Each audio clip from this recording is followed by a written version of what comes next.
Hello everybody out there. I hope you're having a great Friday. In the comments below, even right now, what are you guys doing to kick off your weekend?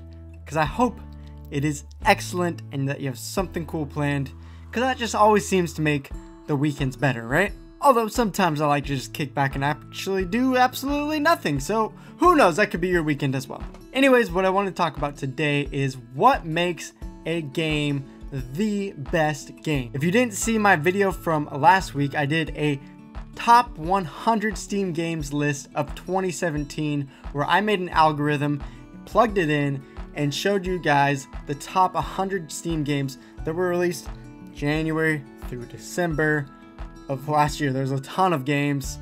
Whew, it was a crazy long video. If you didn't see that, you should check that out. That would mean a lot to me. Even if you don't watch the whole thing, it still helps. Anyways though, I want to talk about this topic because I've had a lot of questions about my lists, and I think it's just also an interesting topic of how do you compare games to each other to determine what is better, especially if they're not similar games. They're different types and genres and styles. You know, what makes one better than the other? For me personally, I make these lists and I call them best new releases or best games under $20, whatever it is that I'm doing the topic on. I always add the word best on YouTube, and really the reason is I'm not trying to make a statement saying these are literally the best games. What I'm actually trying to do is get search results on YouTube. I'm not ashamed to say that. I'm a very small YouTuber. I need to use pretty much whatever means I can get to rise up through YouTube without being dishonest. And I don't feel like it's being dishonest when I say the word best, because technically I'm using an algorithm that takes whatever games have the best ratings and the most popularity to them. So that is one way to determine if they're best. Now, you may not think they're the best, but based on this algorithm, that's outputting a list that says these are the best. So I'm not saying I'm dishonest by saying they're the best.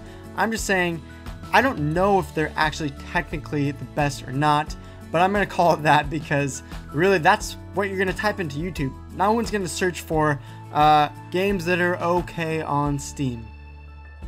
No, we all want the game that's best because we have to pay money for it. We're investing our time into it. We want it to be fun. We want it to be the best game. So the way I created my list of top 100 games last week was I took an algorithm that basically took how much ratings a game had on the Steam store, and then what percentage of those ratings were positive, and I kind of tried to balance those out by giving them different weight to them, and then plugged all those games into the algorithm, and well, we got that top 100 list.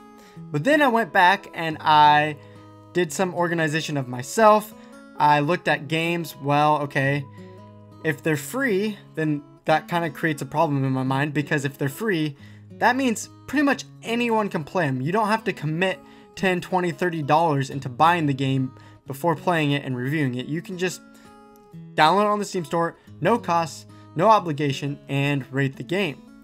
Well, so if a free game has 10 times as many more ratings, is that really because the game is that popular, or just because the fact that it's free? Then you also have the problem though, more people are playing it that aren't in that niche. You know, anyone can jump onto that game. You know, I don't like this particular game genre, but I'm going to jump in because it's free and just try it out. And then I'm going to give it a negative rating. And mostly I gave it a negative rating just because I don't like that game genre. I tried to adjust a little bit for the game being free, but I didn't want to punish it all the way. And so that created a complication. And then I tried to take into consideration, okay, well, if a game sat in early access for 4 years and built up its amount of ratings over the 4 years, and then so all of a sudden released it, full game release on 2017, well, is that really a fully released game in 2017, or is that a game that really started in 2013, gained a bunch of ratings through the years, now that it's finally fully released, do we give that really a high amount of popularity that's been building up over the 4 years? How is that fair to a game that came out in November of 2017, had no early access to it? You know, I don't know. So I tried to adjust a little bit for that, but you can see that even though I'm coming up with the best games as a list, it's hard to take all these different factors and say, okay, well, how do you weight the games? Is it more importance to popularity? Is there more importance to it being 99% overall rating versus a 90% overall rating on Steam. Is that a big difference?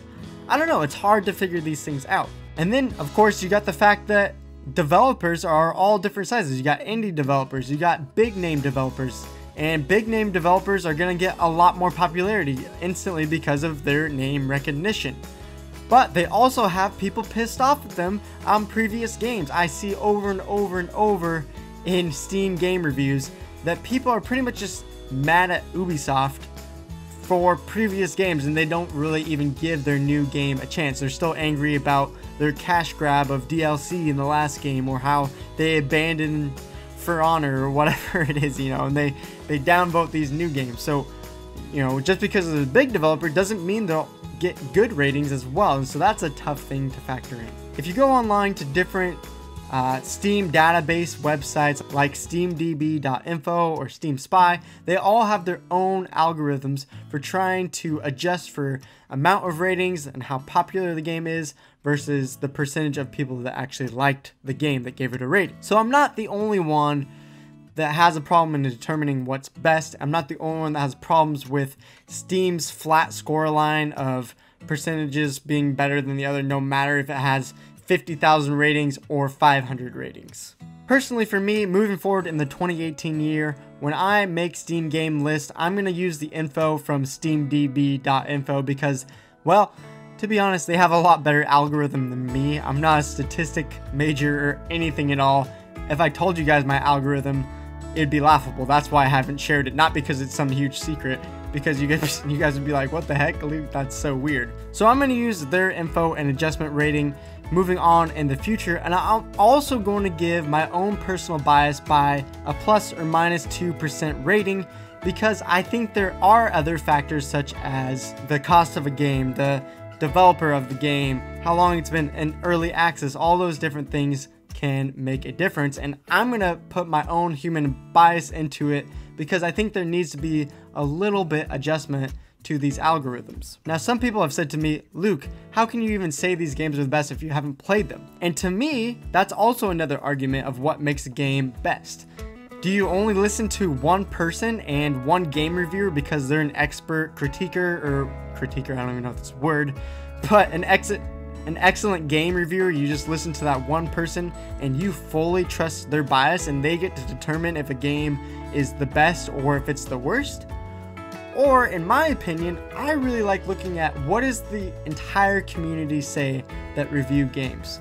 Because to me, 3,000 people reviewing a game means a lot more than just me saying, well, I played this game, I think it's the best. Yeah, so you can see that there's a complication of how much bias do we put into these lists. For me, I'm trying to put as little bias as possible, but now I'm going to add just a hint of it for those other factors that those algorithms can't account for. But ultimately for me, the majority, the popular vote is more important to me than personally what I think about a game. I'm curious to hear you guys' thoughts though. What do you guys think makes a game the best game? Do you think we should add bias to it? Do we not? What have you used to determine if a game is the best Steam game or not? Ultimately though, at the end of the day, does the word best really even matter? Is there even ultimately a way to compare a shooter to a visual novel? I mean, probably not, right? And ultimately, at the end of the day, I just want to play a game that's fun to me. And ultimately, in my Steam lists, even though I try to make these lists as accurate as possible, my goal is simply for you to find games that are fun to you. That's why I always say, don't just trust what I say in this 30-second snippet that I'm taking from other people's feedback. Go check out the game yourself.